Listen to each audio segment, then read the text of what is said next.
ఆదాం అంటున్నాడు, నీ స్వరమును వినగానే నేను భయపడి నేను దాక్కున్నా. ఎక్కడి నుంచి వచ్చింది భయం? మంచిగా వినాలా.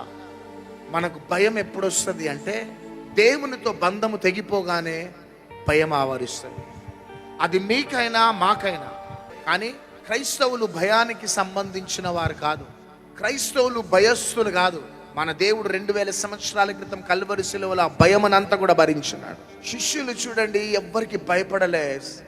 చెరసాలలో వేసిన వారు చెరసాల కారాగృహంలో దేవుడిని ఆరాధించి గణపరిచినారు. భయం లేదు వారికి. ఎందుకంటే పౌలు శీలలు దేవునితో మంచి సహవాసం కలిగిన వారు. పేతురును చెరసాలలో వేగానే మంచి నిద్రపోతున్నాడు, భయం లేదు. ఏ రోజంటే భయం లేదు, చంపుతారనే భయం లేదు. కారణం దేవునితో సన్నిహిత బాంధవ్యం కలిగిన వాడు. పౌలు యొక్క ఓడ మునిగిపోతూ ఇక మనం బ్రతకము అని నావికులు అన్నా, మీరేం భయపడద్దు, మనం బ్రతుకుతామని పౌలు అంటానికి కారణం దేవునితో మంచి బంధము కలిగిన అనుభవం. సార్వత్రిక సంగమా, క్రైస్తవులు దేవునితో బంధాన్ని దూరం చేసుకుంటున్నారు. ప్రార్థన లేదు. ప్రార్థన అనగానే నీకు స్తోత్రం, నాకు ఆత్రం. హోటల్లో కూర్చుంటావు, పెళ్లిళ్ళల్లో పేరంటాళ్ళల్లో గంటలు కూర్చుంటావు, మ్యారేజ్ రిసెప్షన్కి వెళ్ళి గంటలు కూర్చుంటావు.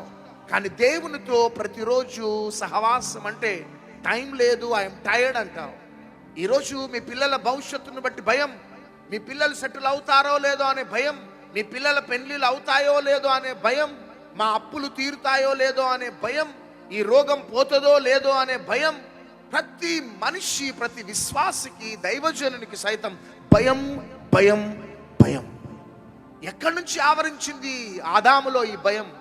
చల్లపుట తోటలో దేవునితో మాట్లాడినంత కాలం భయం లేదు. కానీ ఎప్పుడైతే బంధం తెగిపోయిందో ఇమ్మీడియట్గా ఆదాములో ప్రవేశించింది భయం భయం భయం.